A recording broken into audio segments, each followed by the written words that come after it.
With several villainous factions all vying for control of Arkham Tower, it will take a united Bat family to untangle this deadly web. What'll happen next? Well, let's hop into the pages of Detective Comics number 1056. Let's all hop on in together, shall we? So then, this issue actually opens up with a very important character flashback, one that helps us better understand Mrs. Koyuki Nakano. You see, at the end of Fear State, Deb Donovan actually tried to interview Mrs. Nakano about her husband and their relationship. It's here we find out that this poor lady has suffered from some form of depression pretty much her entire life. She also seems to suffer from some manner of anxiety disorder, and things only got much worse after she ended up having a kid, so throw a little postpartum in there. And you pretty much have the perfect storm of untreated mental illness. This is why Mayor Nakano was so willing to go along with Dr. Ware and Arkham Tower in hopes that it would end up helping his wife with her demons. Sadly, that was never meant to be, as Arkham Tower was just one giant scam by Dr. Ware and Psycho Pirate to try and get rich. Though here's the thing though, Roger actually feels bad about the part he played in all of this, giving this poor woman hope only to snatch it all away. And once again, they actually seek to imply that Psycho Pirate may try and do something to help this woman to make amends for everything he put her through. From there, we check on in with Huntress, who is finishing up her fight with Mr. Freeze. Helena was able to wrestle away Victor's freeze gun and turn it against him. Huntress realizes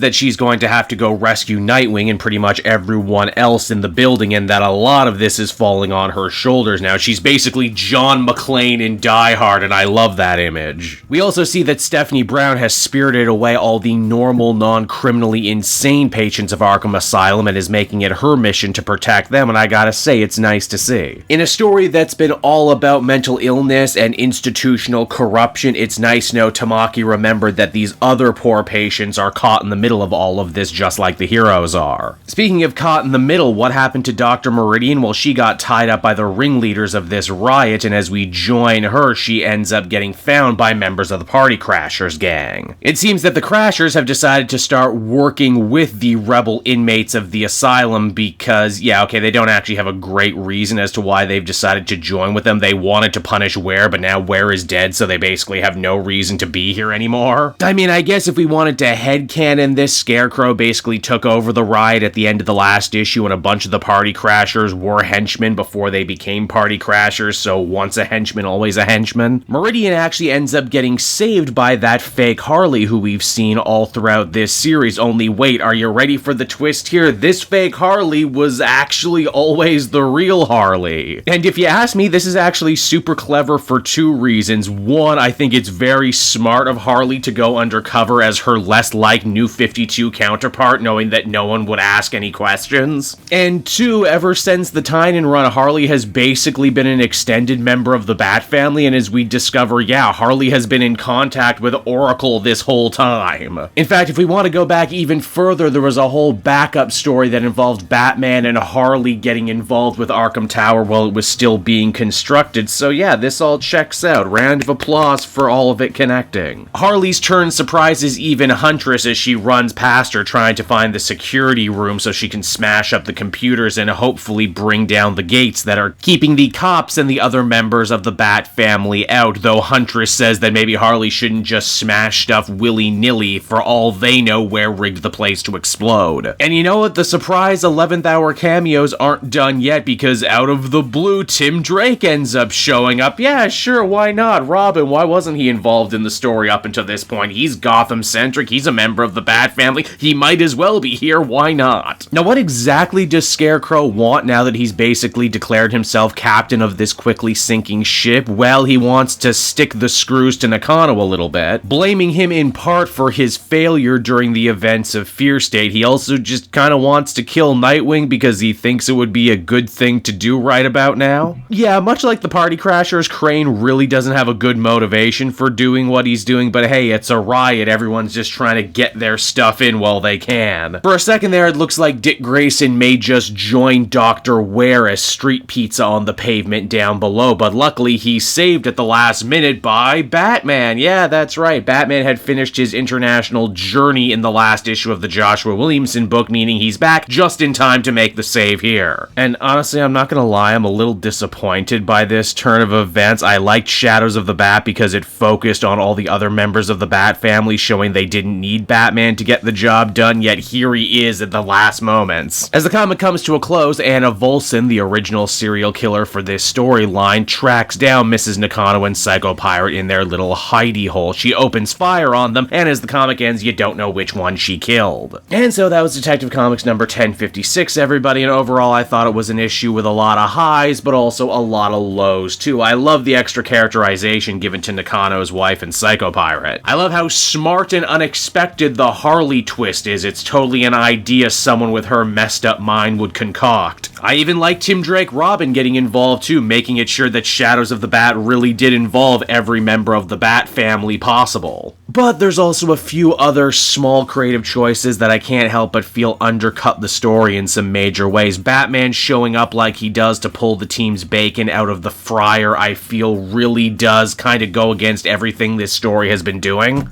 By showing how competent Nightwing, Batwoman, and all the others are without Batman's direct help, couldn't anyone else have saved Dick from falling, I ask it? Anyone? I have similar problems too with Scarecrow and the Party Crashers, and that is their motivation seemed to completely break down now that we don't have the wonderfully manic and sleazy conman Ware acting as linchpin for the entire story. It's just kinda disappointing. Not bad, but I just hope the book can really hit its landing in the next few issues. Overall, I'd give this one a 7.5 out of 10. Pretty good, but not my favorite. Hey there everyone, it's your pal Cape Joel again, and if you're seeing my face right now, that means you watched to the end of the video, and I'll always be grateful for that. Retention helps in this crazy YouTube game, and so does becoming a patron. If you head on down to the description, you can find a link to my Patreon page. Recently just redid all the tiers, a lot of cool stuff offering up there, exclusive commentaries, exclusive polls, behind the scenes concept art for Capes and Quest, that's the brand new D&D show I've started soon. Never been a better time to become a patron. You can become a patron for as little as $1 a month and help the channel grow and, help me continue to deliver content like what you just saw. So I want to thank you all, and I will see you again next time. Bye-bye.